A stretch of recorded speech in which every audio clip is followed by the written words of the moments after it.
J'ai enfilé mon écharpe parce que si on s'est bagarré dans la Somme pour que je puisse la porter, c'est pour que des jours comme celui-ci, ma parole prenne plus de poids puisqu'elle prend le poids d'une portion de la République. Germaine m'a demandé tout à l'heure, tout ce que vous pouvez faire pour nous, faites-le. Moi, la seule chose que je peux faire, c'est prononcer des mots.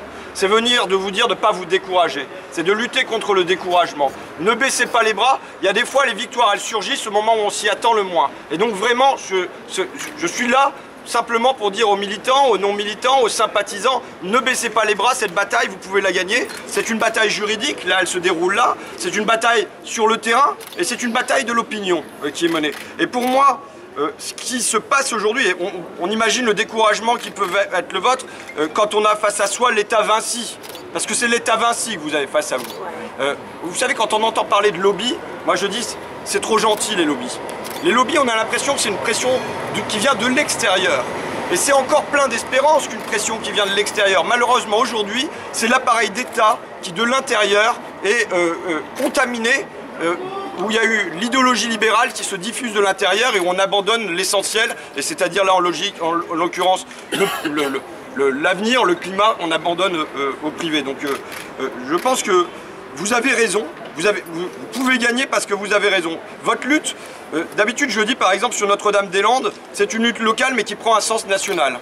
Je le dis aussi sur la ferme des 1000 vaches, dans ma circonscription. C'est une lutte locale mais qui prend un sens national. Quelle est l'agriculture nous voulons demain?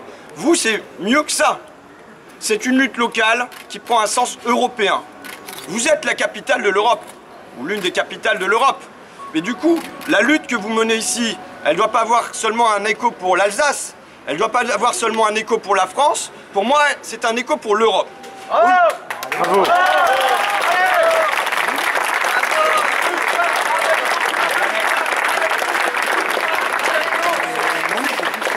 Donc c'est un objectif assez peu ambitieux. C'est mieux que rien. Pourquoi? Parce que pour moi l'Europe, c'est l'Europe des camions. Je dis toujours, au milieu du drapeau européen, ce qu'on devrait mettre, c'est un gros camion. Au milieu des 12 étoiles, vous devriez mettre un vrai camion. Et du coup, là, on aurait le vrai symbole de l'Europe. Pourquoi? Parce que dans les années 90, c'est monté un projet qui s'appelle le Trans-Europe Network. Donc 20 000 km. On a décidé de bâtir 20 000 km d'autoroute. Pourquoi? Parce qu'il fallait que les marchandises aillent le plus vite possible du lieu de production au lieu de consommation. Qu'on puisse les écarter tous les deux. C'est pour ça que je fais le lien, moi, entre les luttes sociales, comme Whirlpool à Amiens, où on délocalise le sèche-linge, le lave-linge d'abord en Slovaquie, puis le sèche-linge en Pologne, et cette lutte qui se déroule aujourd'hui sur l'autoroute à Strasbourg. Il y a un lien intime entre les deux. C'est que on a écarté les lieux de production des lieux de consommation, mais il fallait qu'en échange, pour que ça marche, il fallait que le transport puisse se passer le plus vite possible, avec pas d'arrêt aux frontières, avec la possibilité de pouvoir rouler à 110 pour les camions sur l'autoroute, avec une essence pas chère, avec, vous voyez ce que je veux dire? Et donc, évidemment, la construction aussi de 20 000 km d'autoroute. Il y a eu un rapport qui a été rendu, là encore, sur l'augmentation. C'est plus de 20% en Europe, il me semble, d'augmentation du transport depuis 1990, entre 1990 et 2015. Ça devait diminuer, ça n'a pas diminué, et les gaz à effet de serre issus du transport n'ont cessé d'augmenter. J'ai appelé la Commission européenne, j'avais lu leur rapport, c'est quoi le truc blanc là livre blanc, c'est ça, excusez-moi, c'est pas très techno, mais bon. Livre blanc pour le transport en Europe, ils ont publié ça. Et ils disaient que bon, il fallait aménager, trouver des solutions, machin, machin. Je les ai appelés, je leur ai dit, mais est-ce que la meilleure solution, c'est pas de baisser le transport de marchandises en Europe? Alors là, c'était un silence. Ça a duré 5 secondes, vous savez 5 secondes de téléphone c'est long. Le mec était scotché, parce que pour eux, ça tient tellement à l'idéologie européenne que de conduire des marchandises d'un bout à l'autre de l'Europe, du nord au sud, d'est en ouest et ainsi de suite dans tous les sens, que c'est impensable pour eux qu'on ait pour objectif pas seulement de passer un petit peu du camion vers le ferroviaire, ce qu'il faut faire, on y reviendra, mais surtout de dire qu'il faut aller vers une diminution des transports de marchandises en Europe. Et là, on est dans un cas typique, puisque votre A35, il me semble que c'est aux alentours de 16 000 camions par jour. 16 000 camions par jour sur cette autoroute. Donc voilà, on est dans un cas qui est absolument typique. Et ensuite, je dirais un mot sur le passage vers le fret ferroviaire. Je pense que la solution numéro 1, c'est de diminuer les transports de marchandises. Mais le 2, c'est évidemment de glisser vers du fret ferroviaire pour ce qui est des marchandises.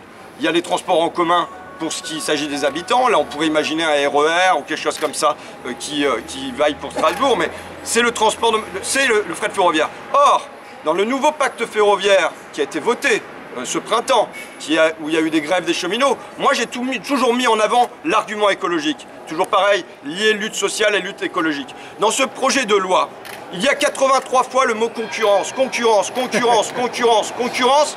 Il y a 0 fois le mot climat, il y a 0 fois le mot réchauffement, il y a 0 fois le mot de biodiversité. Est-ce que c'est une manière de tenir en compte des enjeux environnementaux qui sont les nôtres? Il y a 0 prise en compte de cette question-là, par exemple à l'intérieur de ce nouveau pacte ferroviaire. Et ce qui fait que le transport ferroviaire de marchandises, il a maintenant glissé sous la barre des 10%. C'est absolument catastrophique. Un point quand même, je trouve que, je vais le dire, c'est rare que je rende hommage à des élus de la République En Marche. Mais je voudrais dire, dire avec franchise, je trouve que on critique les représentants. Vous avez eu quelques représentants, quelques élus qui dans votre coin se tiennent droit.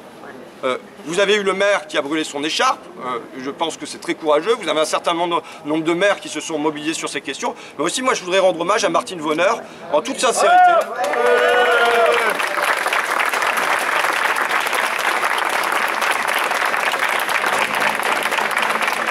Parce que lorsqu'elle déclare que ça ne sert à rien d'aller faire de la pseudo-concertation à François de Rugy si sa décision est déjà prise, je pense que c'est un acte courageux et donc il n'y a pas de raison de ne pas le saluer. Donc je trouve ça vraiment remarquable. Ensuite, dernier point et je terminais là-dessus.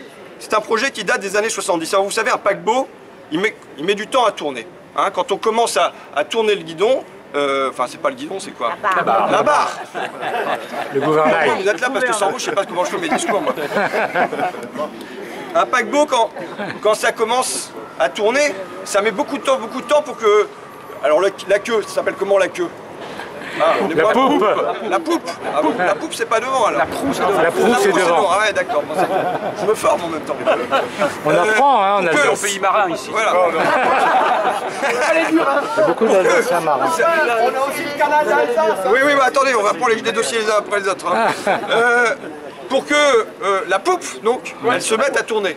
C'est ce qui se passe dans la société. C'est ce qui se passe dans la société. La barre, on l'a changée, les politiques ne l'ont pas encore changée. C'est pas vrai. C'est pas vrai, il y a une bagarre à mener pour qu'ils changent. Mais la barre, les citoyens ont envie de bouger la barre. Ils ont commencé à bouger la barre. Et derrière, la poupe, elle n'a pas encore tourné.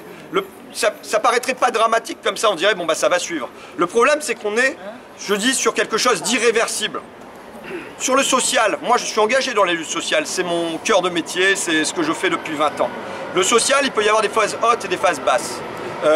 Là on est dans une phase basse qui dure depuis 30 ans, pour moi essentiellement à cause de la mondialisation. Mais c'est une phase, on peut considérer que ça va revenir. Alors pour les gens qui vivent ça, c'est trop long, hein, ça c'est clair. Mais en matière écologique, on ne peut pas raisonner comme ça. Ce qui est détruit ne sera pas reconstruit.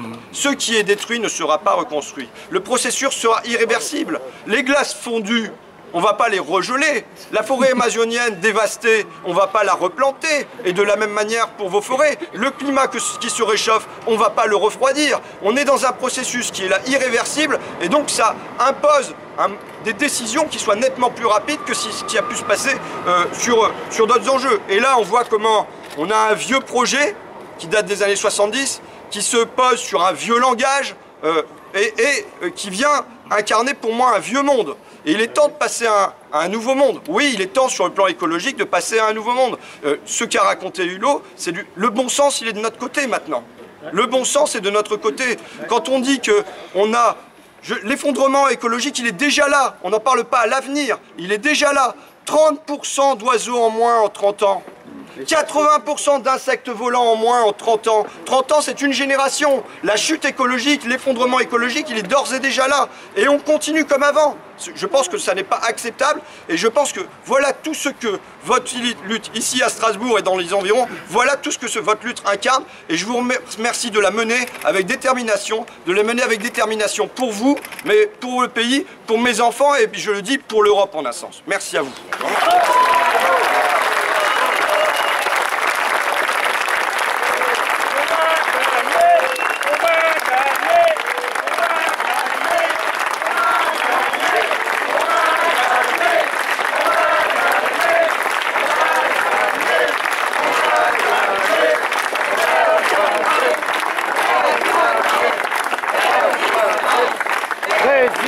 Résistance!